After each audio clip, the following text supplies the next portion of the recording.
भर जागेंगे, 3 बजे 4 बजे वो मुकर्रिर साहब आएंगे, वो पीर साहब आएंगे, वो नादखा साहब आएंगे, फिर कमेटी वाले पैसे ऐसे ऐसे उड़ा के देंगे, फिर फरमाइश करेंगे कि वो वाला कलाम पढ़िए, वो वाला कलाम पढ़िए। फिर शायर साहब जब स्टेज से उतरेंगे तो सेल्फी लेने नौजवानों की भीड़ आ जाएगी कि हजरत एक सेल्फी ले लीजिए। आर्केस्ट्रा और जलसे में क्या फर्क है ये आपको सोचना है।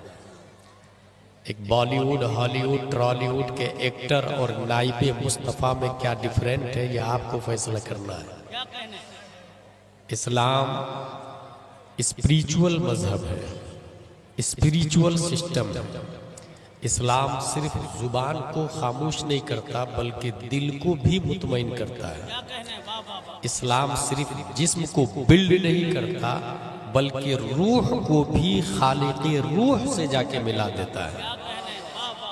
इसलिए अगर नीयत सीखने की है तो 1 sentence can change your life. एक बात आपकी जिंदगी बदल देगी। और अगर नहीं सीखने की नीयत है तो मोबाइल लेके रिकॉर्ड भी कर लेंगे, फोटो भी खींच लेंगे और उसके बाद धीरे धीरे धीरे वो ब्लर हो जाएगा, वो मोबाइल खाने में जाएगा, चेंज होगा और सिवाय गुनाह के और कुछ हासिल नहीं होगा। आज अगर कोई आपसे ये कह दे, भाई साहब जगह का क्या नाम है, बेलवा के सुन्नी मुसलमानों बताइए अल्लाह एक है, कहाँ लिखा कुरान में? आप में से एक आदमी भी नहीं बता पाएगा। ये मैं अपना मुशाहदा बोल रहा हूँ, अपना ऑब्जर्वेशन बोल रहा हूँ। बताइए कितना कॉमन है अल्लाह एक है, मगर क्या दलील है अल्लाह एक है? और ईमान का मदार यही है कि अल्लाह एक है। देख रहे ये औरतें बात कर रही है, उनको क्या फिक्र है इस्लाम से, उनको क्या फिक्र है दीन से, उनको क्या मतलब है कुरान की कौन सी आयत किस माना के लिए। और ये न सोचे आप कि हमको नहीं पता हो, दलील नहीं हो तो क्या हो जाएगा। मैं आपको एक नाम बताता हूं, 6वीं सदी हिजरी के बहुत बड़े मुजद्दिद गुजरे हैं इमाम फखरुद्दीन राजी। तफसीर राजी उनकी किताब है, पूरे कुरान की तफसीर लिखी उन्होंने, मगर इंतकाल के वक्त शैतान पहुंचा और ये कहा कि अल्लाह एक है, क्या दलील है तुम्हारे पास? उन्होंने दलील दिया, वह इलाहुकुम इलाहुन वाहिद। शैतान ने उस दलील को काट दिया। फखरुद्दीन राजी अलैहि रहमत ने दूसरी दलील दी, कुल हु अल्लाहु अहद। शैतान ने उस दलील को भी काट दिया। इमाम फखरुद्दीन राजी ने तीसरी कुरान की आयत पेश की, लो काना फीहिमा आलिहतुन इल्लल्लाह लफसदता। शैतान ने इसको भी काट दिया। 360 दलीलें वक्त के मुजद्दिद ने शैतान को दी कि अल्लाह एक है, मगर एक भी दलील काम न कर सकी शैतान के सामने। शैतान ने सबको काट दिया। तब उनके पीरो मुर्शिद नजमुद्दीन कुबरा अलैहि रहमा ने कहा, बेटा बोल, बगैर दलील के मैं अल्लाह को एक मानता हूं। सुभान अल्लाह, सुभान अल्लाह, वाह वाह वाह, क्या बात है। बताना मैं ये चाह रहा हूं कि 360 दलीलें थी, उसको शैतान ने काट दिया। आपके पास एक भी दलील नहीं है। आपको लगता है कि आप ईमान पर मरेंगे? हमको लगता है कि हम जन्नत में जाएंगे। जन्नत का मदार तो ईमान है ना, और जब ईमान ही नहीं रहा तो वो कैसी जन्नत, वो कहाँ की पूरे, वो कहाँ की शफाअत? भाई शफाअत मोमिन को मिलेगी, काफिर को नहीं मिलेगी। और जब ईमान ही नहीं है तो फिर अगरचे सुन्नी कब्रिस्तान में दफन हो जाए आप, लेकिन हश्र काफिरों वाला होगा, हम दोजख में जाएंगे। शफाअत नबी की उनको नसीब होगी जिनके दिल में राय बराबर भी ईमान हो। और जब शैतान वो राय बराबर भी छीन ही लिया है तो बचा क्या? इसलिए जलसे का वजूद अकीदे की हिफाजत के लिए हुआ है, ईमान की हिफाजत के लिए हुआ है। अगर मैं आपसे ये कहूं कि चैट जीपीटी बनाना आसान है या नजरिया बदलना आसान है? अगर मैं ये कहूं आपसे प्लेन बनाना आसान है या अल्लाह को एक मानना आसान है? कॉमन सेंस यही कहेगा कि अल्लाह को एक मानना आसान है, मगर नहीं, अगर अल्लाह को एक मानना आसान होता तो अल्लाह तबारक व तआला नबियों की फौज को जमीन पर नहीं उतारता। 1,24,000 कमोबेश अंबिया किराम सिर्फ इस सोच को बदलने के लिए आए कि नहीं अल्लाह एक है, मानो। तो अल्लाह को एक मानने के लिए शैतान इतना रोकता कि उसकी फाइटिंग, उससे लड़ना बहुत मुताज्जर होता। प्लेन बनाने में कोई रोकेगा नहीं आपको, रॉकेट बनाने में कोई रोकेगा नहीं आपको, AK-47 बनाने में कोई रोकेगा नहीं आपको, मगर अल्लाह एक है, इसके लिए हजारों रुकावटें हैं। शैतान की तरफ से, इब्लीस की तरफ से, अबू जहल की तरफ से, अशरफ अली थानवी की तरफ से, कासिम नानोदवी की तरफ से, गैर मुक़ल्लिद की तरफ से, अहले हदीस की तरफ से, वहाबी दयाबना की तरफ से, राफजिया शिया की तरफ से, मुअतज़िला की तरफ से, दहरिया जबरिया पादरिया नेचरिया की तरफ से। मगर सोचे तो सब कुछ है, नहीं सोते तो जस्ट फोकिक्स लाइफ गुजार रहे। कुत्ता बिल्ली छछुंदर कीड़े मकोड़े भी जी रहे अपनी लाइफ, इंसान भी जी रहा अपनी लाइफ। रात में जाके बीवी के साथ सो गया, सुबह उठ के काम पे गया, खाने के टाइम खाना खा लिया, वो समझा it is biggest life for our family, हमारी अच्छी जिंदगी। हाँ, ये सोचने वाली, हंसने वाली नहीं, सोचने वाली बात है। मैं आपसे ये पूछूं कि हम में और भैंस में क्या फर्क है? भाई वो भी नंगा पैदा होता, हम भी नंगा पैदा होता। फर्क सिर्फ इतना है कि वो बड़ा होके कपड़ा नहीं पहनता, हम बड़ा होके कपड़ा पहन लेते हैं। अब अगर हम भी कपड़ा ना पहने तो हम भी भैंस है ना, हम भी जानवर है ना। अब जो औरतें, जो मर्द अपनी बेटी को स्कर्ट पहना के स्कूल भेजता है तो वो जानवर हुआ या इंसान हुआ? पेशाब जानवर भी करते हैं, हम लोग भी करते हैं, वो कहीं भी खड़े खड़े हो शुरू हो जाते हैं। अब अगर इंसान भी कहीं कहीं खड़े होके शुरू हो जाए तो उसमें जानवर में क्या फर्क रहा? इंसान वो है जो बैठकर पेशाब के बाद पानी लेता है, उसे हजरत इंसान कहते हैं। और ये इस बात की दलील है कि वो जानवर नहीं है, वो इंसान है। भूख दोनों को लगती भाई साहब, कुत्ता बिल्ली छछुंदर भी खाना खाता, हम भी खाना खाते हैं। हलालो हराम की तमीज नहीं करता है वो कुत्ता है, और जो हलालो हराम की तमीज कर लेता है वो इब्ने आदम हजरत इंसान है। पानी दोनों पीते हैं, जानवर भी इंसान भी। पाक है या नापाक है नहीं समझा उसे जानवर कहते हैं, और जो समझ के पिया 3 सांस में बैठकर टोपी लगा के उसे हजरत इंसान कहते हैं। पूरी लाइफ स्टाइल सिखाने के लिए अल्लाह ने नबियों को भेजा, उसमें हुजूर सल्लल्लाहु अलैहि वसल्लम, हुजूर सल्लल्लाहु तआला अलैहि वसल्लम की बात, कौल, फ़िल और उनकी मौजूदगी में सहाबा ने जो काम किया, नबी राजी हुए, इनकार ना फरमाए, उसे हदीस कहा जाता है। अगर मैं ये पूछूं, आप किसी से बात करें कि नहीं मैं मुसलमान हूं, मुसलमान किसको कहते हैं? बोले एक अल्लाह को माने और नबी को माने, कहाँ लिखा है? नहीं बता पाएंगे। हदीस में ये आया है। अगर कोई आके अहले हदीस ऐसे भी बहुत आवाम को डैमेज कर रहा है मोबाइलों के जरिए, चैनल के जरिए, हदीस, वो अहले हदीस आके ये कह दे आपको कि जो कुरान की बात नहीं मानता है वो मोमिन नहीं है, ये कुरान में आया, तो तुम इमाम आजम की बात मानोगे या कुरान की? आप कंफ्यूज हो जाओगे। हाँ यार बात तो सही बोल रहा है, इस तरह ईमान खत्म हो जाएगा, पता भी नहीं चलेगा आपको। अभी मैं यहाँ जो चैटिंग कर रहा था, जब हजरत मदरसे की खातिर मेहनत व मशक्कत कर रहे थे, मैं एक अहले हदीस के सवाल का जवाब दे रहा था। वो अहले हदीस ये बोलता है कि मजहब इस्लाम, मजहब कुरान और हदीस में आया ही नहीं, इस्लाम दीन का नाम है, इस्लाम मजहब का नाम नहीं। मैं उसका जवाब दिया कि अगर इस्लाम सिर्फ दीन का नाम है, मजहब का नाम नहीं है, तो अइम्मा अरबा, चारों मजाहिब के अलावा इस्लाम को किसी और जगह दिखा दो। क्या कहना है? इस्लाम या तो मालिकी शक्ल में होगा, या हनफी शक्ल में होगा, या हम्बली शक्ल में होगा, या शाफई शक्ल में होगा। इन चारों के अलावा इस्लाम कहीं दिखा दो। अब आपसे पूछे ये कहां लिखा? मैंने दलील पेश की, मैंने कहा बताओ कुरान शरीफ में फसअलू अहल जिक्र में अहल जिक्र से कौन से लोग मुराद है? कुरान शरीफ में आ जाए, वो मय्युशाक़िक़िर रसूल मिन बअद मा तबय्यन लहुल हुदा व यत्तबि गैर सबीलिल मोमिनीन, सबीले मोमिनीन के अलावा चलने वाला गुमराह हो जाता है। यह मोमिनीन के रास्ते से क्या मुराद है? ये जवाब दे रहा था, मुझ पे जवाब देना जरूरी था, वो ग्रुप में बात आ गई थी, चैनल पे बात आ गई थी।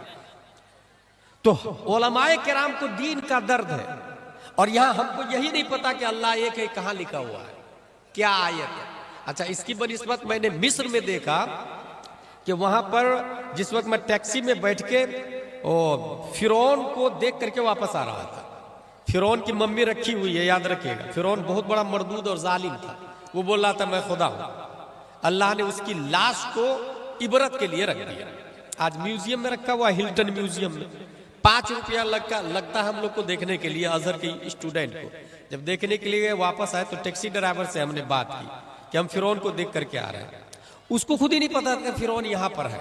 बहरहाल उस टैक्सी ड्राइवर ने एक आयत की तिलावत की। जब मैंने कहा अंता लम तारिफ फिरौन,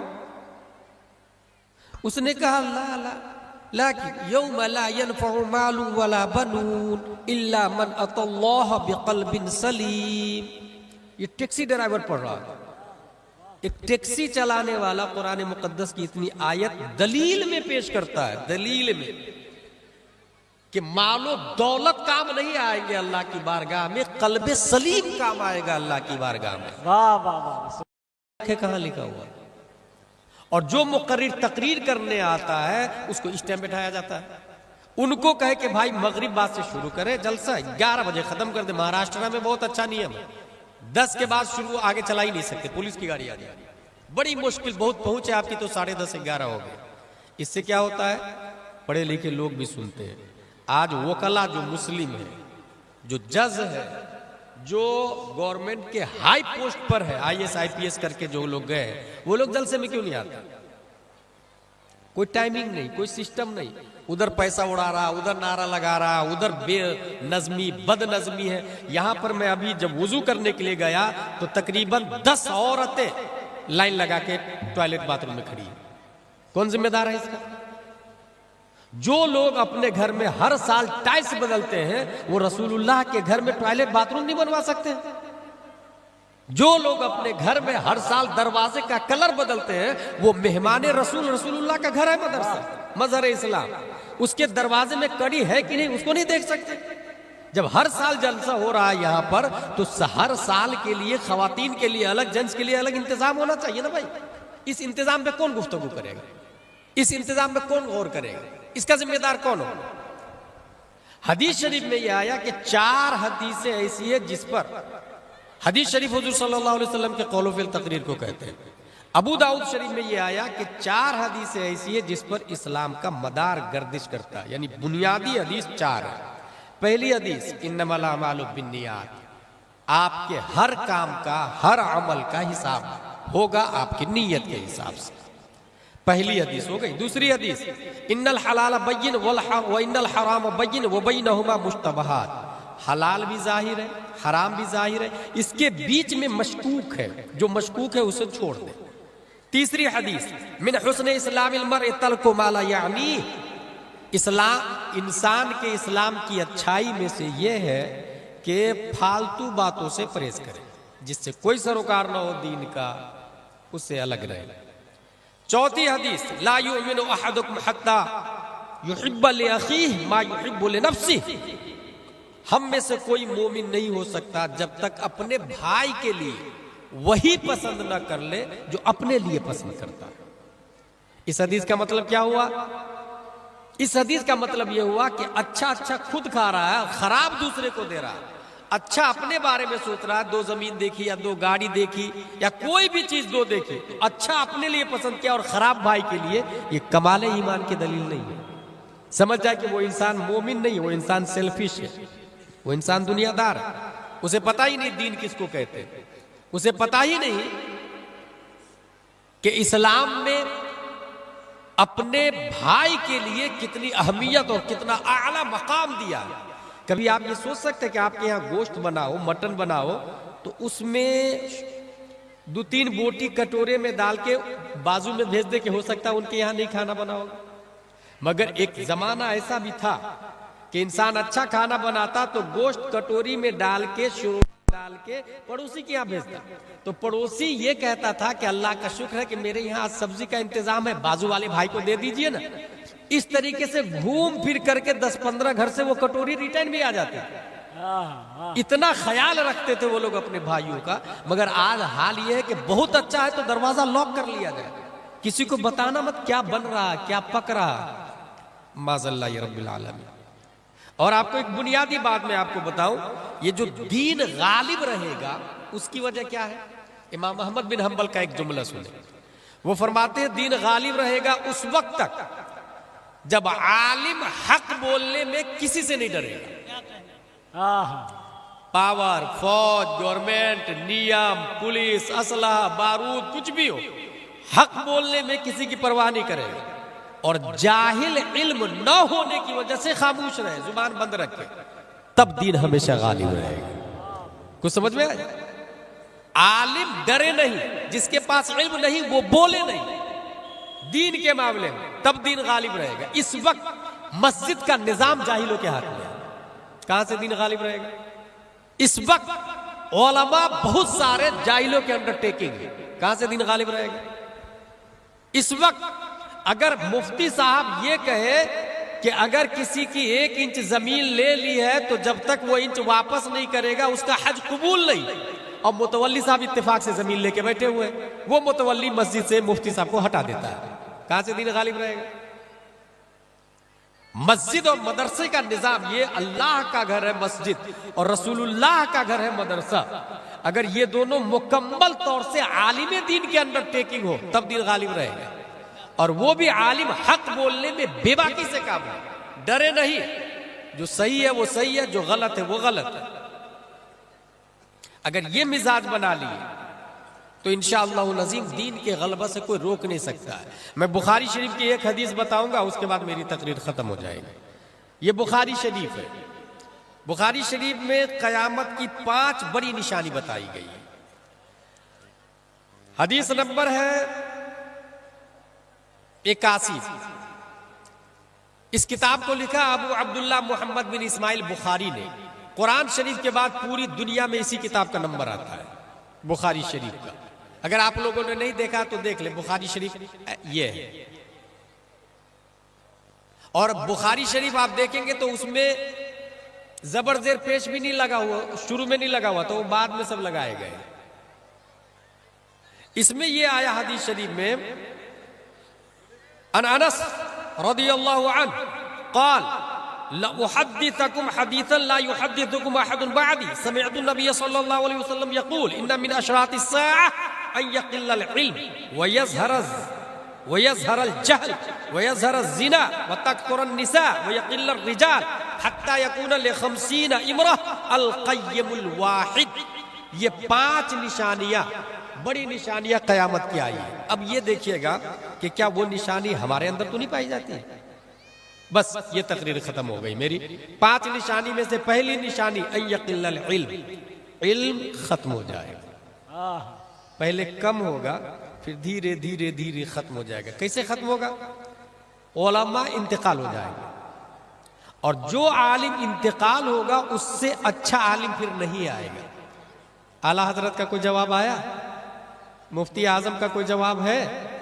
अभी हाल ही में आप लोगों ने तादुश शरिया को देखा, हम लोगों ने देखा, उनके जाने के बाद उनका कोई जवाब है?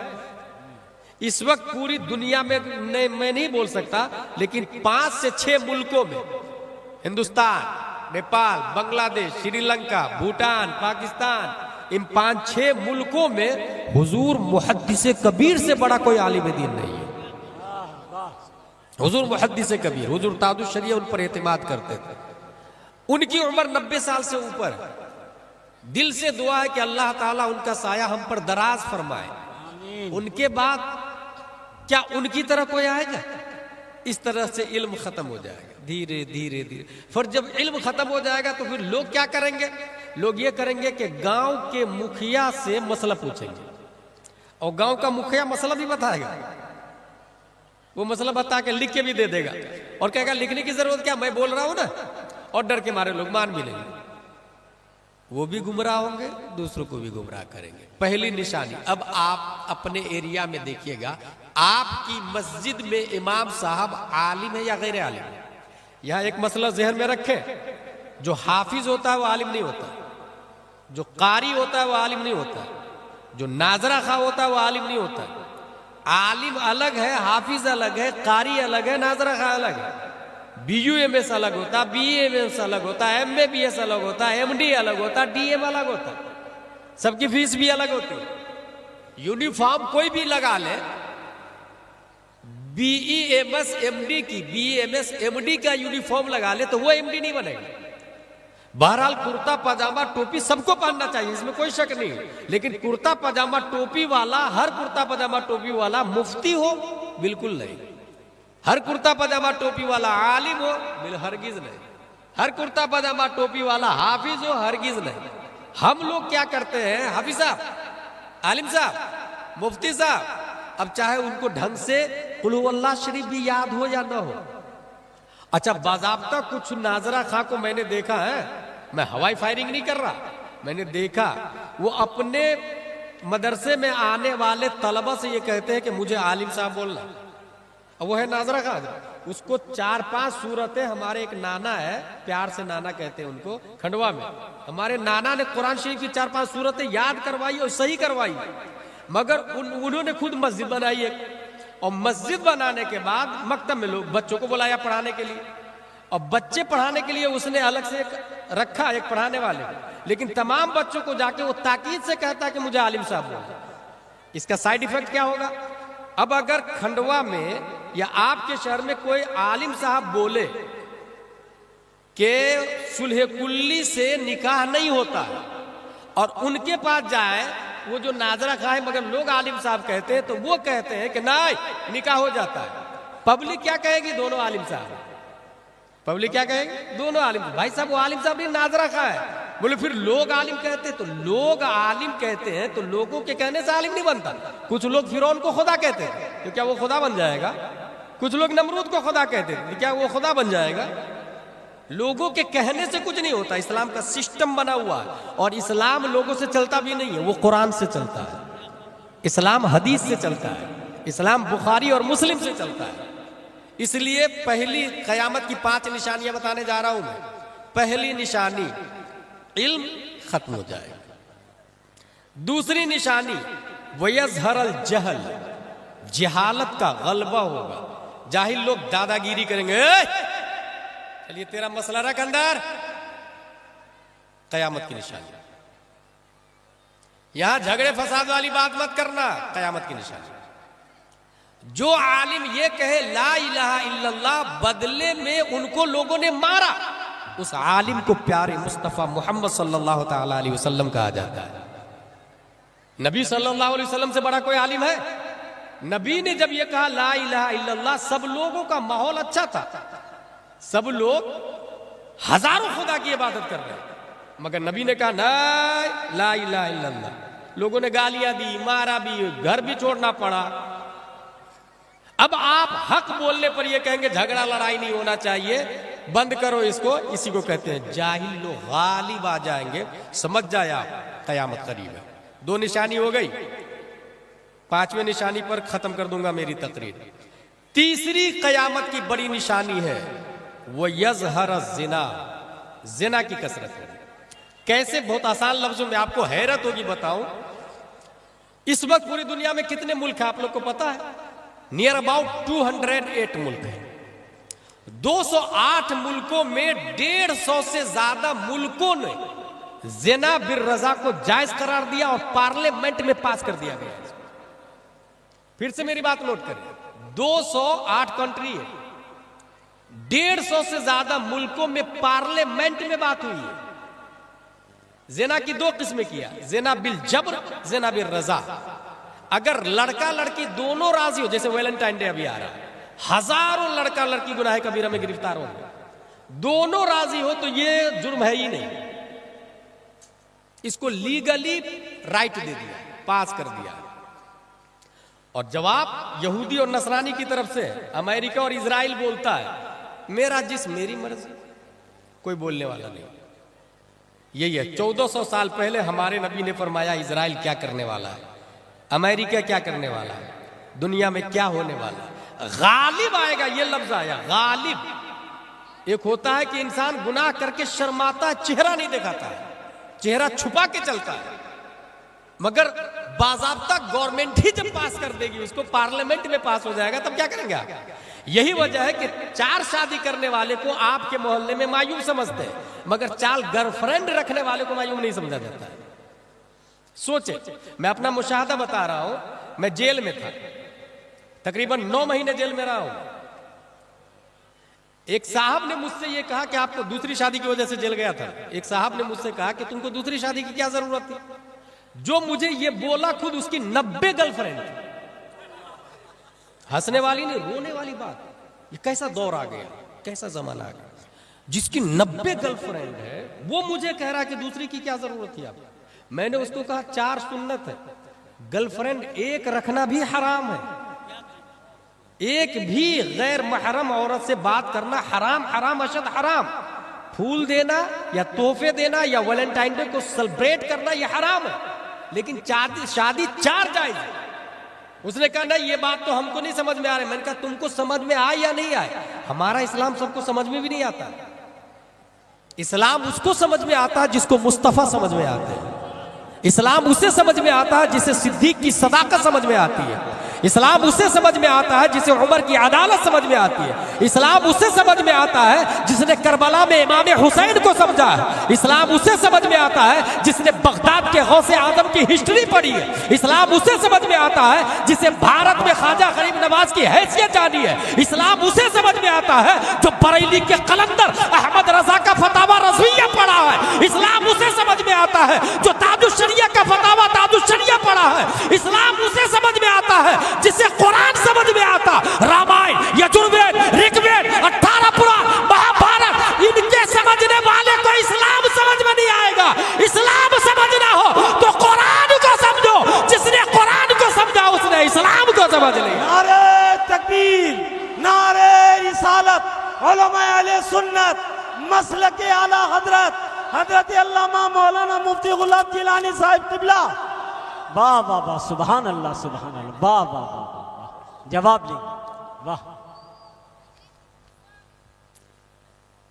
इसलिए अपनी बच्चियों को स्कूल भेजें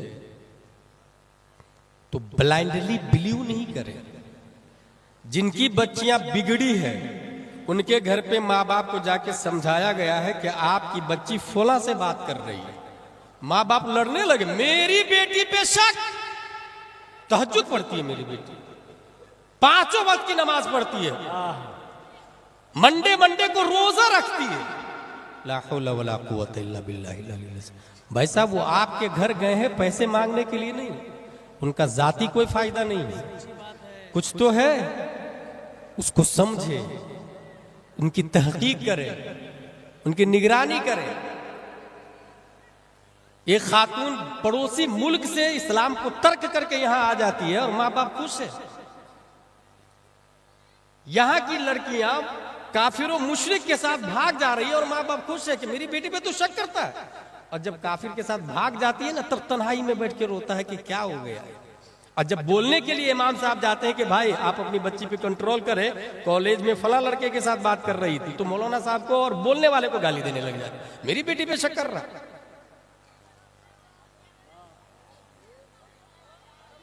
कयामत की निशानी नंबर 4, व तकसुरन निसा, औरतों की कसरत हो जाएगी।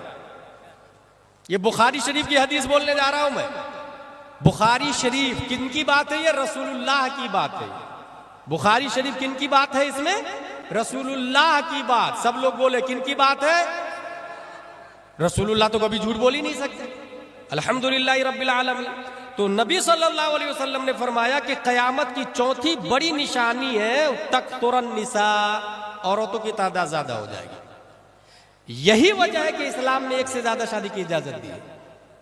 अब आप सोचे कि 1 लाख मर्द है और 1.25 लाख औरत है, हर मर्द एक शादी करेगा तो वो बाकी 25,000 कहां जाएगा? वो हमारी बहन भी हो सकती है ना, वो हमारी बेवा बहन भी हो सकती है, हमारी मुतल्लका बहन भी हो सकती है ना। उसके बारे में कोई सोच रहा है? उसकी फिक्र है किसी? कोई सोचने को तैयार नहीं, और न ही कोई खातून बर्दाश्त करने को तैयार है कि मेरा शौहर दूसरी शादी करे। नतीजतन जो हाल है इसके जिम्मेदार हर फर्द है, हर आदमी है। औरतों की तादाद ज्यादा हो जाएगी कयामत की निशानियों में से। पांचवी निशानी वह यकिल्लर रिजाल, मर्दों की क्वांटिटी कम हो जाएगी। प्यारे मुस्तफा ने फरमाया चाहे वो जंग के जरिए हो या एक्सीडेंट के जरिए हो या किसी भी शक्ल में हो, मर्दों की क्वांटिटी कम हो जाएगी। और नबी ने फरमाया कितने भी अल्ट्रासाउंड करवा ले, बहुत सारे लोग अल्ट्रासाउंड के जरिए लड़की पेट में हो तो पहले ही मार डालते हैं, माज़ल्लाह रब्बिल आलमीन। उसके बावजूद नबी ने फरमाया मर्दों की तादाद दुनिया में ज्यादा होगी। उसकी वो कैसे होगी भाई? एक वक्त लाखों की तादाद में लोग मारे जाएंगे, लाखों की तादाद, बुलडो जेसीबी से लाशें उठाई जाएगी। क्वांटिटी छुपा लोगे ना तुम भाई, शऊर भी नहीं होगा, क्योंकि पूरी दुनिया को हमारा अल्लाह देख रहा है, निजाम वही चलाता है। मर्दों की क्वांटिटी कम हो जाए, हत्ता यकून लिखमसीन इमरा अल क़य्यिमुल वाहिद, यहां तक के एक मर्द के अंडरटेकिंग, एक मर्द की किफालत में 50-50 औरतें हो। ये कयामत की निशानियों में से है। अब कयामत की निशानियों में हुक्म क्या है, हमें क्या करना चाहिए, ये समझ में आने वाली बात है। जो चीज कयामत की निशानियों में से जो ये गलत है, जो हराम है, उसे हमको रोकना चाहिए। अगर आपने हराम को रोका तो गोया आप कयामत को रोक रहे हैं। हजरत उमर फारूक आजम के बारे में आया कि उम्मते मोहम्मदिया जहन्नम में गिरी जा रही है। हजरत उमर कमर पकड़ के खींचे जा रहे हैं, खींचे जा रहे हैं।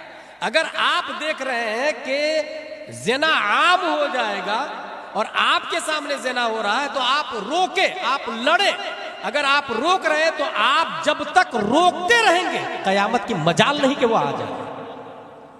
आप जब तक रोकते रहेंगे कयामत की मजाल नहीं। इसी वजह से मैं कहता हूं डोर टू डोर जाके, जैसे अभी बहुत मेहनत से मदरसा बनाया, चंदा किया, जलसा किया, ये शामियाने, ये टेंट हाउस देख रहे हैं, इसी पस मंजर में मैं ये कहता हूं कि इतनी मेहनत से डोर टू डोर ये रजाकार नौजवान जाके कहे भाई भाई अपने बच्चे को मकतब में भेजिए ना, अपनी बच्ची को मदरसे में भेजिए ना, उनसे लड़े, भेजे मदरसे, बहस करें उनसे।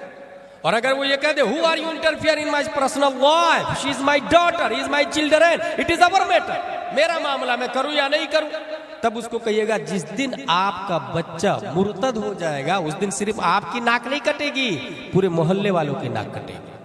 आपकी बेटी जिस दिन भाग जाएगी उस दिन सिर्फ आपकी नाक नहीं कटेगी, पूरे समाज और सोसाइटी और बिरादरी की नाक कटेगी। इसलिए it is not your personal matter, it is समाजिकल मैटर। ये सबका मामला है, ये मोहल्ले का मामला है, ये गांव की इज्जत है, ये समाज की इज्जत है। और अगर वो आपके खिलाफ FIR कर दे, आप अगर जेल में चले जाए तो मायूस मत होइएगा। जेल जाके कुरान शरीफ बुला ले, अनवार शरीयत बुला ले। जो जेल में कुरान शरीफ बुला के हिफ्ज कर लेता है उसे मुजद्दिद अल्फसानी कहा जाता है। जेल में जाके कुरान शरीफ बुलाया, हिफ्ज कर लिया, दीन की खातिर जेल में। मुजाहिद मिल्लत 8 मरतबा जेल गए, 8 मरतबा। शमसुल अइम्मा सरखसी, मैंने कहा ना उलमा हक बोलने में किसी से नहीं डरे। उस वक्त का जो जालिम हाकिम था उसके खिलाफ शमसुल अइम्मा सरखसी ने GST के खिलाफ फतवा दे दिया, खाकान बादशाह के खिलाफ। बादशाह ने कहा जेल में डाल ले, ये मुफ्ती बहुत फतवा देता है, जेल में डाल, इसको जेल में डलवा दिया। वो चले गए जेल। जेल जाने के बाद क्या किया उन्होंने, अंदर वो बंद कुआं, जेल कैसा था, बंद कुआं। कुछ उलमा गए जेलर के पास, जेलर साहब हजरत जिसको आप जेल में डाला मुफ्ती साहब को, उनसे मसला पूछने की इजाजत है? कहा हाँ पूछने की इजाजत है, मगर मुलाकात नहीं करोगे, बस बातें कर सकते हो। अंधा कुआं में डाल दिया था उनको। ऊपर से बोलते तो आवाज जाती, नीचे से वो बोलते तो आवाज आती, मगर दिखते नहीं थे एक दूसरे को। कहा ठीक।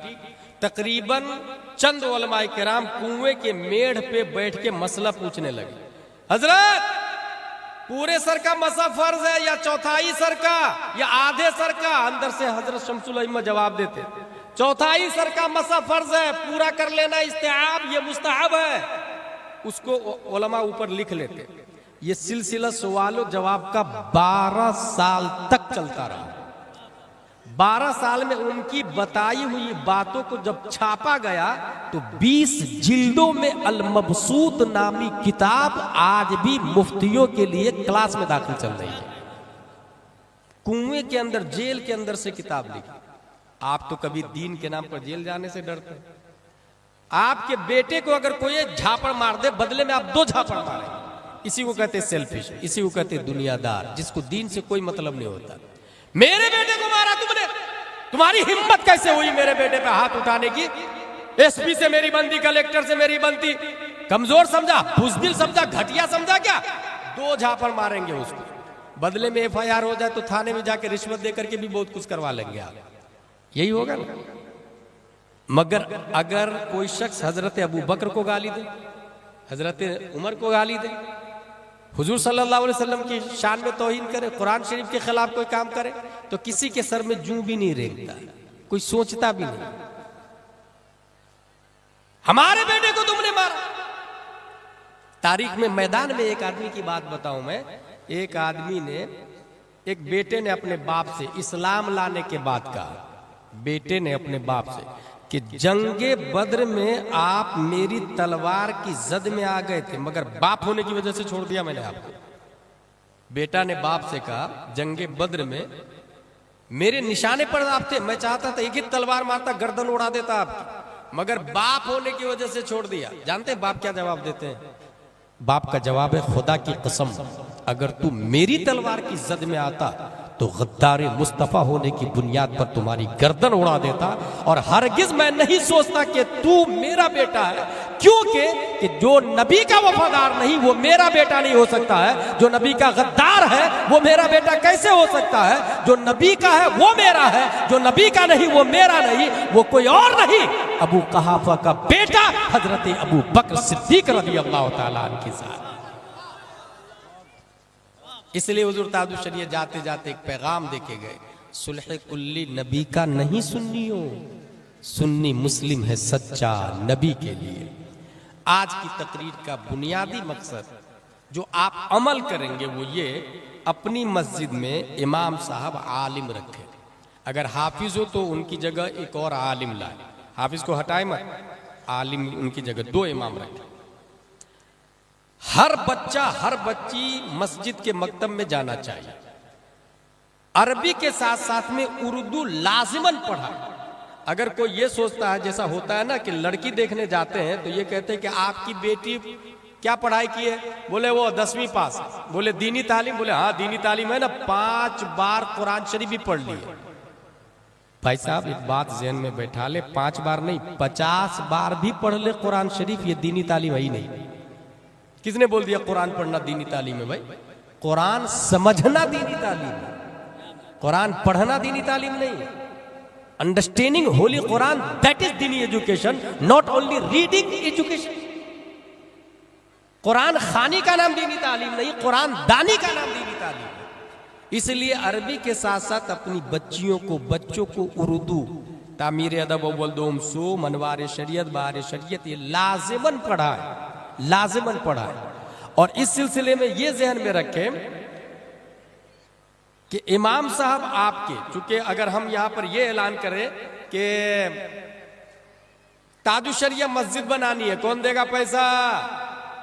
चंद लोग खड़े हो जाएंगे, हजरत हजरत जिसको अल्लाह ने दौलत दी, मेरी तरफ से पूरी मस्जिद का सरिया, ठीक है भाई। दूसरा आदमी, हजरत मेरी तरफ से पूरी ईंट। 5 करोड़ की मस्जिद 5 साल के अंदर बनके तैयार हो जाती है। 5 करोड़ की मस्जिद, देखिएगा, गौर कीजिएगा, ये पब्लिक कहां जा रही है, इस्लाम से कितना दूर हो गई।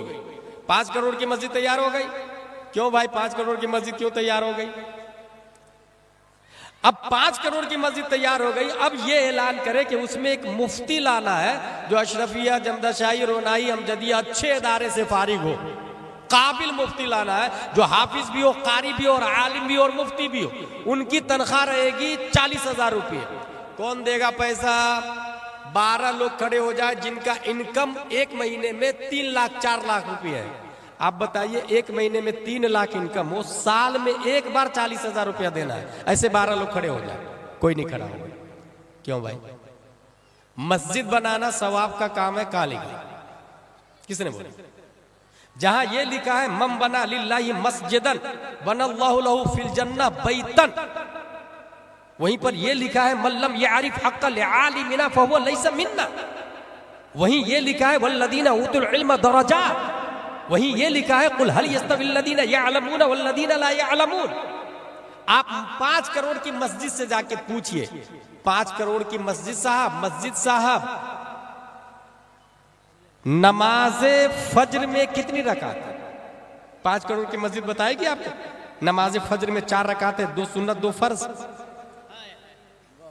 आप जाके मिंबर से कहे, मकराना से आप तशरीफ लाए हैं, मार्बल के हैं मिंबर साहब आप तो 50,000 के हैं, आप ही बता दीजिए ना, सुन्नते गैर मुअक्कदा में अगर कादा ऊला नहीं किया तो नमाज होगी कि नहीं होगी?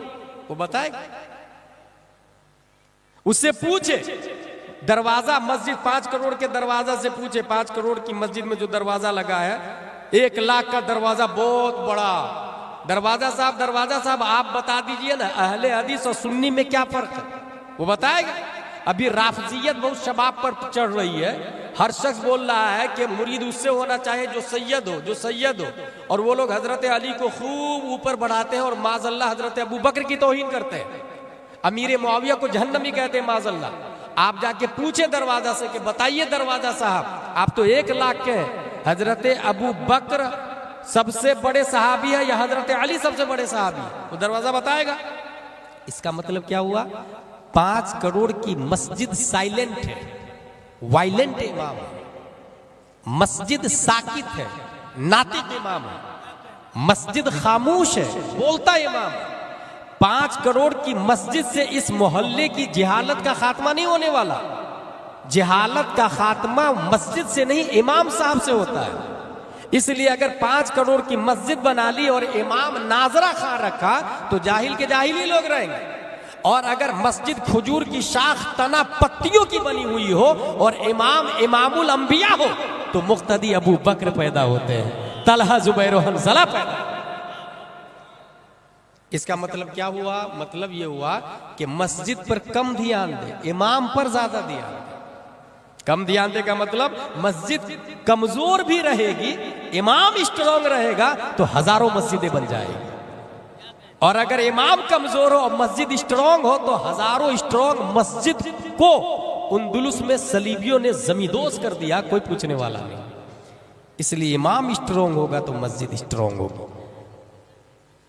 अल्लाह तबारक व तआला हम सबको कुरान शरीफ, हदीस शरीफ, फिक्र शरीफ पढ़ने समझने,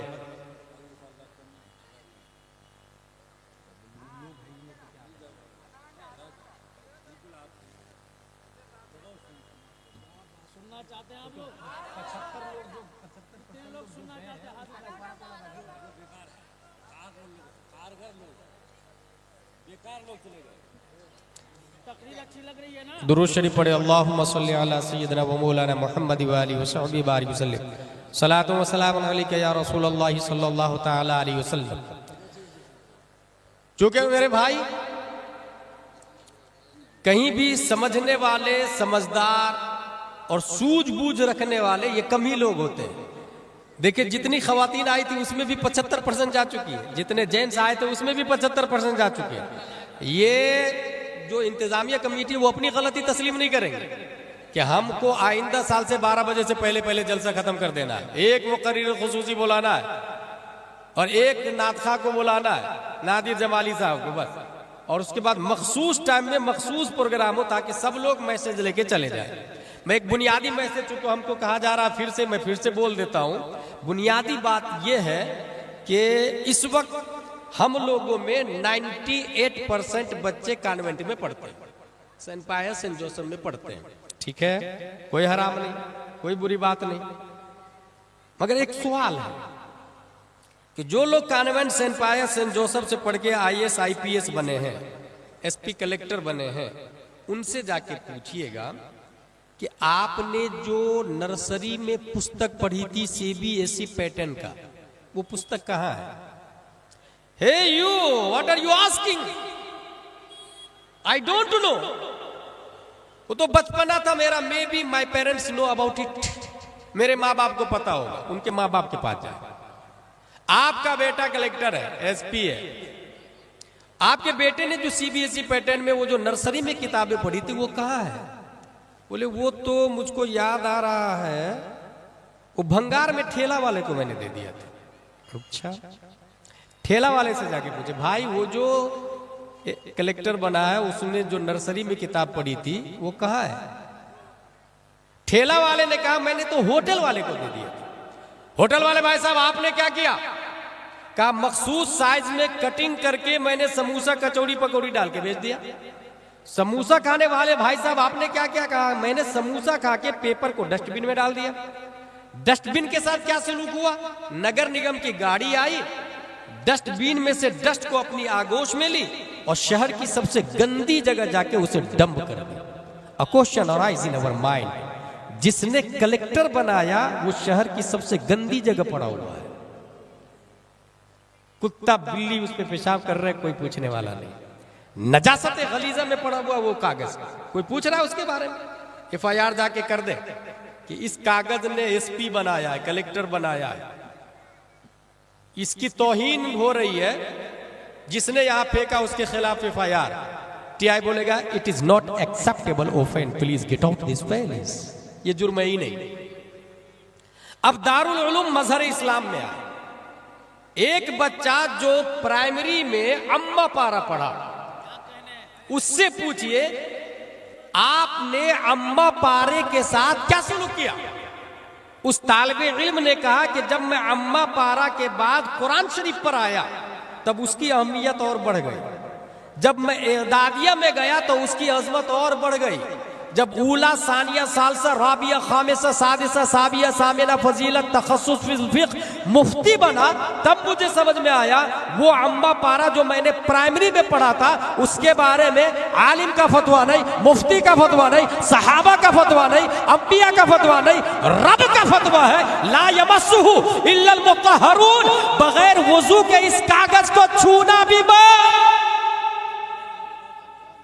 बगैर वुजू के छूना भी मत। कागज बनता है दरख्त से, ग्रास से, दोनों कागज सेम दरख्त से बना, सेम कंपनी, सेम प्रेस, बेचने वाला सेम, खरीदार सेम। ए कागज तू नजासत गलीजा में क्यों पड़ा हुआ है? कहा मेरी छाती पे सीबीएसई पैटर्न बैठा हुआ है।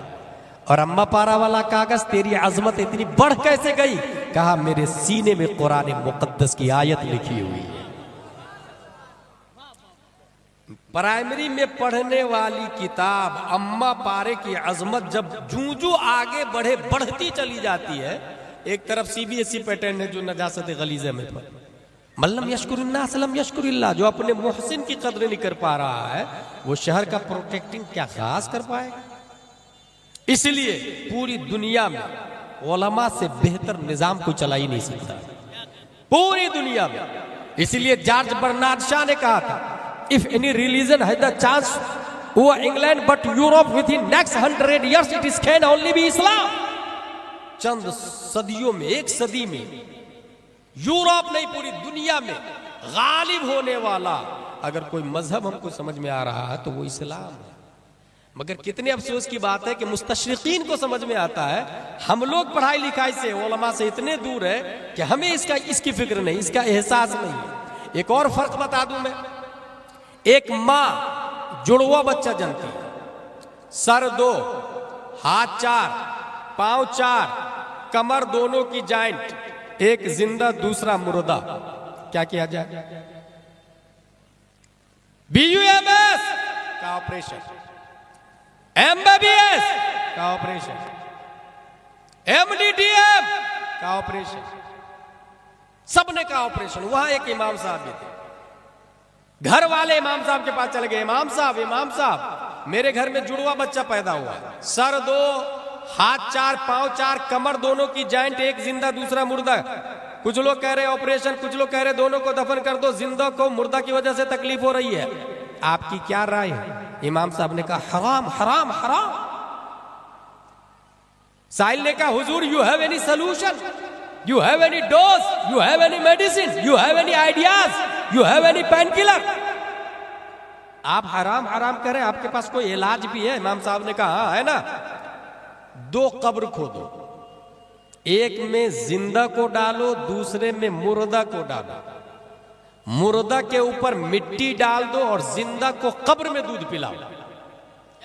पब्लिक इतनी अच्छी थी कि इमाम साहब की बात मान ली, क्योंकि वो पब्लिक सिर्फ इक़्तदैतु बिहादल इमाम मुतवज्जिहन इला जिहतिन काबत शरीफा अल्लाहु अकबर फज्र में पीछे इस इमाम के नहीं कहती थी। फज्र से लेकर जोहर तक इक़्तदैतु बिहादल इमाम, इमाम ही के पीछे चलती थी। जोहर से असर तक इमाम ही के नक्शे कदम पे चलती थी। असर से मगरिब, मगरिब से इशा, रात में सोती भी तो इमाम के बताए हुए तरीके पर शक्ल मोहम्मद बन के सो जाती थी।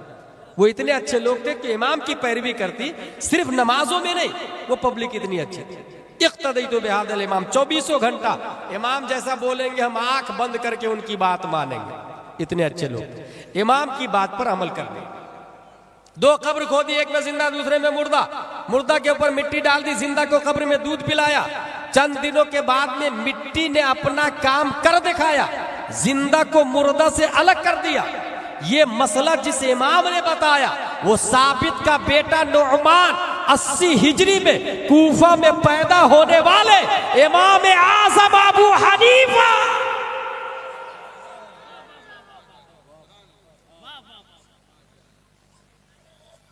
इसका मतलब क्या हुआ? अपने कुरान में सब कुछ है। एक और बात बता दूं, इससे मदरसे की अहमियत आपको समझ में आएगी। मुफ्ती मुजीब अशरफ नागपुरी अली रहमा, हमारे नादिर जमाली साहब जानते हैं, हमारे उलमा जानते हैं, ड्राइवर के गेट पे हाथ रखे थे। ड्राइवर ने गेट लगाया जिससे उंगली कट गई। अंदर रूम में, अहमदाबाद की बात, अंदर रूम में मुफ्ती आजम हिंद बैठे थे। मुफ्ती आजम हिंद फरमाते हैं मेरे मौलाना को बुलाओ। चमड़ी कटी हुई थी, चमड़ी कटती है अगर आप एमडी के पास चले जाए, निडल, टाके, stitching thread, lignocaine and hydrogen, और अगर हड्डी टूट जाए X ray, POP, cotton and bandage, calcium medicine and painkiller. 90 दिन की वारंटी, कोई गारंटी नहीं।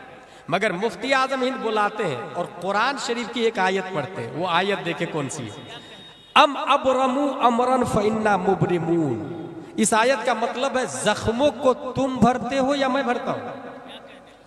कटी हुई उंगली को मुफ्ती आजम हिंद ने अपनी उंगलियों के दरमियान में लिया और पढ़ना शुरू किया। अम अबरमू अमरन फइन्ना मुबरिमून, अम अबरमू अमरन फइन्ना मुबरिमून, अम अबरमू अमरन फइन्ना मुबरिमून। चश्मदीद गवाह का कहना है कि खून भी बंद हो गया, चमड़ी भी जुड़ गई। पता ये चला मेडिसिन में जो कमाल नहीं है, अल्लाह ने कुरान मुकद्दस की आयतों में वो पावर दे दिया है।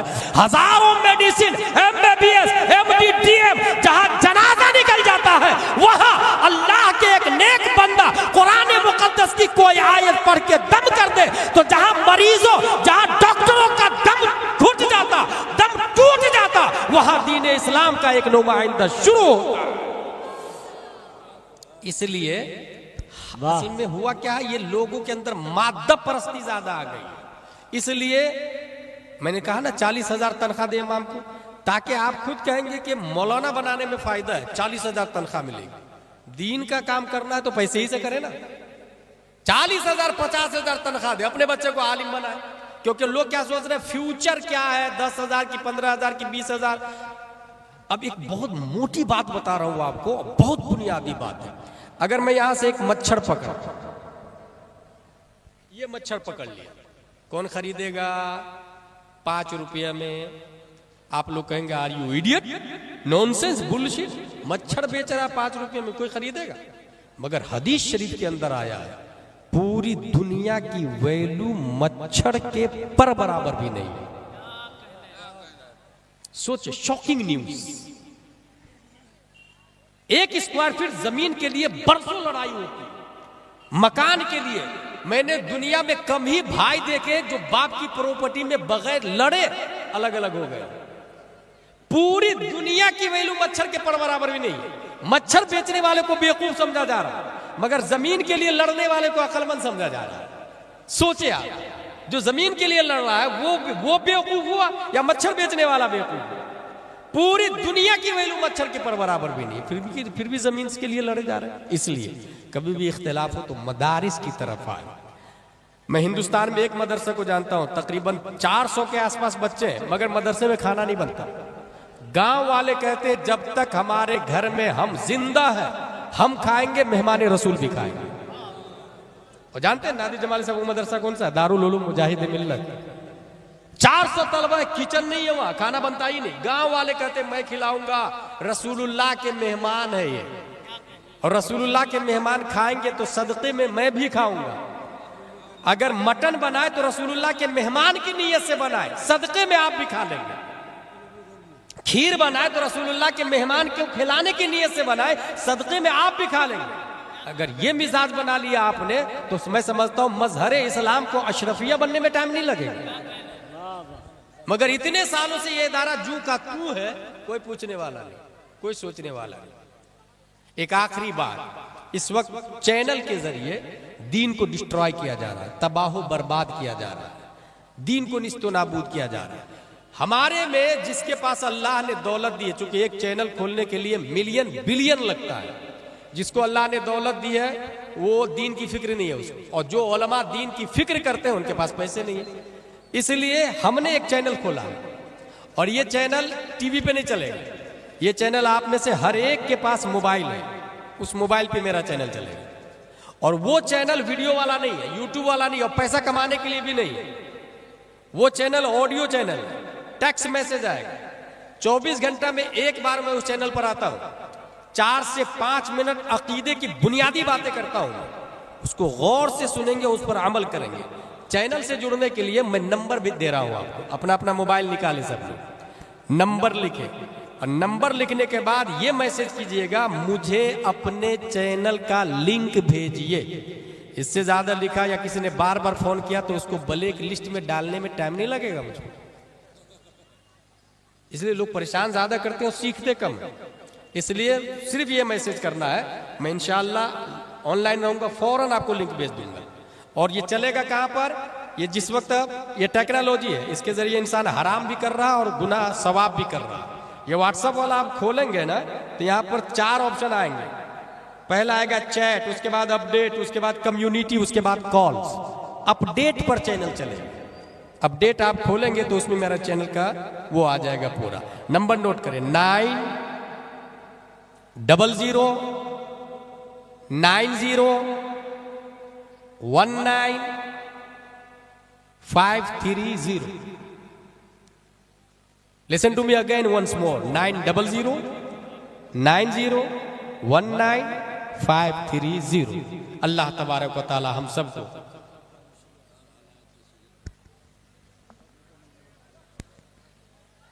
अल्लाह ताला हम सबको कुरान शरीफ, हदीस शरीफ, फिक़्ह शरीफ पढ़ने, समझने, अमल करने की तौफीक अता फरमाए। आप लोगों ने हमको देखा है, उलमाए किराम को देखा है, अल्लाह को नहीं देखा है। और अल्लाह को इंसान देख भी नहीं सकता।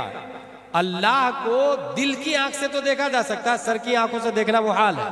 अगर कोई ये कहे कि नहीं मैंने सर की आंख से अल्लाह को देखा तो वो मोमिन रहेगा ही नहीं। यह अहले सुन्नत व जमात का अकीदा है। लेकिन अल्लाह एक है, ये दलील है हमारे पास, चश्मदीद गवाह मौजूद है हमारे पास। वो कौन? शबे मेअराज हुजूर सल्लल्लाहु अलैहि वसल्लम ने अल्लाह को देखा है, ठीक है। और रसूलुल्लाह को अबू बकर, उमर, उस्मान और अली ने देखा है। हजरत अली को इमाम हुसैन ने देखा है, उनको ज़ैनुल आबिदीन ने देखा है, उनको इमाम मोहम्मद बाकिर ने देखा, उनको इमाम जाफर सादिक ने देखा, उनको इमाम मूसा काजिम ने देखा, उनको इमाम अली रजा ने देखा, उनको मारूफ करखी ने देखा, उनको अहमद सिर्री सक़ती ने देखा, उनको जुनैद बगदादी ने देखा, उनको अबू बकर शिबली ने देखा, उनको अबुल फजल अब्दुल वाहिद तमीमी ने देखा, उनको अबुल फरह तरतूसी ने देखा, उनको अबुल हसन अली कर्शी हिकारी ने देखा, उनको अबू सईद मुबारक मखजूमी ने देखा, उनको सैयद अब्दुल कादिर जीलानी ने देखा, उनको सैयद अब्दुल रज़ाक ने देखा, उनको सैयद अबू साले नस्र ने देखा, उनको मुहियुद्दीन अबू नस्र ने देखा, उनको सैयद अली ने देखा, उनको सैयद हसन ने देखा, उनको सैयद अहमद जीलानी ने देखा, उनको शेख बहाउद्दीन ने देखा, उनको सैयद इब्राहिम एरजी ने देखा, उनको मोहम्मद भिकारी बादशाह ने देखा, उनको काजी जियाउद्दीन ने देखा, उनको जमालुल औलिया ने देखा, उनको सैयद मोहम्मद ने देखा, उनको सैयद अहमद ने देखा, उनको सैयद फजलुल्लाह ने देखा, उनको शाह बरकतुल्लाह ने देखा, उनको आले मोहम्मद ने देखा, उनको सैयद हमजा ने देखा, उनको आले अहमद अच्छे मियां ने देखा, उनको आले रसूल अहमदी ने देखा, उनको अबुल हुसैन अहमदी नूरी ने देखा, उनको इमाम अहमद रजा ने देखा, उनको मुफ्ती आजम ने देखा, उनको ताजुश्शरिया ने देखा, और ताजुश्शरिया को हम सुन्नियों ने देखा। नारे तकबीर, नारे रिसालत, उलमाए अहले सुन्नत, उलमाए अहले सुन्नत, मसलक आला हजरत हजरत अल्लामा मौलाना मुफ्ती गुलाम जिलानी साहब। वाह वाह वाह, सुभान अल्लाह सुभान अल्लाह। एक और खास बात बता दूं, वाह, अच्छे लोग यहाँ बने होना चाहिए। इसके लिए क्या जरूरी है? इसके लिए जो सबसे बुनियादी चीज है वो ये कि जो लोग अपने बेटे के लिए रिश्ता ढूंढ रहे हैं वो उस लड़की को पसंद करे जो लड़की नकाब पहनती हो। वाह वाह, और हरगिज हरगिज वो बाप अपने बेटे की शादी में 1 लाख 2 लाख 3 लाख 4 लाख की डिमांड न करे, बल्कि उन पर फर्ज है उस निकाह करने वाले पर कि अपनी बीवी को पैसा दे, दैन महर के दैन महर। वाह, मर्द पे फर्ज है कि वो औरत को पैसा दे निकाह के लिए। और अगर जिसने कहा कि नहीं 2-3 लाख रुपया ले लिया या 4-5 लाख ले लिया, तो याद रखिएगा हम जब निकाह करते हैं तो क्या कहते जानते हैं? फौला की लड़की दैन महर 7,786 सिक्के राइजुल वक्त अलावा नानो नफका के आपने कबूल किया? लड़का बोलता है कबूल है, कबूल है, कबूल है। लफ्ज क्या है? अलावा नानो नफका की। ये नानो नफका क्या होता है भाई? नानो नफका का मतलब होता है रोटी, चावल, दाल, कपड़ा, मकान, मेकअप, साड़ी, कुर्ती, सलवार। लड़की के जितने लवाज़िमात है वो सब मर्द पे वाजिब है और उसने कबूल किया। सवाल ये है कि जब लड़की का नानो नफका, खाना पीना, कपड़े सब कुछ मर्द पे वाजिब है, उसके जिम्मे जो ही कहा कबूल है उस वक्त से वाजिब शुरू। जब ये कहा कि मुझे कबूल है नानो नफका, तो 5 लाख रुपया जो ले करके आया तो नानो नफका के अलावा निकाह में कहा ये तो झूठ बोल रहा हूं भाई। 5 लाख लिया तो 5 साल का नानो नफका तो बीवी का खा रहा हूं। फिर निकाह में कह रहा कि अलावा नानो नफका के, इसका मतलब वो निकाही में झूठ बोल रहा, तो ये रिश्ता ज्यादा दिन थोड़ी चलेगा। अर्रिजालु क़व्वामून अलन निसा कुरान में आया, मर्द हाकिम है औरत का। क्यों? इसलिए कि आंधी, तूफान, खून, पसीना मैं बहाऊंगा, सूरज की तपिश का मुकाबला मैं करूंगा, हल मैं चलाऊंगा, धूप में मैं कमाऊंगा, आप घर की जीनत बन के रहे, कमा के मैं लाऊंगा, आप घर में खाना बनाए। और अगर उसकी कमाई आप खा रहे हैं तो अर्रिजालु क़व्वामून अलन निसा कहाँ हुआ? अन्निसाउ क़व्वामा अल रिजाल हो गया भाई साहब। फिर निजाम उल्टा चलेगा, फिर दरहम बरहम निजाम होता है। इसका मतलब वो मर्द ही नहीं है जो बीवी की कमाई खा रहा है। और 5 लाख रुपया लिया तो मर्द का नामर्द है। इसलिए अपने बेटे की शादी में इरादा कर ले मैं 1 रुपया भी नहीं लूंगा बल्कि दूंगा दैन महर। और लड़की का इंतखाब पैंट शर्ट वाली नहीं, जींस वाली नहीं, बुर्का वाली। क्योंकि तारीख इस्लाम 1400 साल का मैंने मुताला किया है, हमारे उलमा ने मुताला किया है, एक भी अल्लाह का वली पैंट शर्ट वाली के पेट से पैदा नहीं होता है।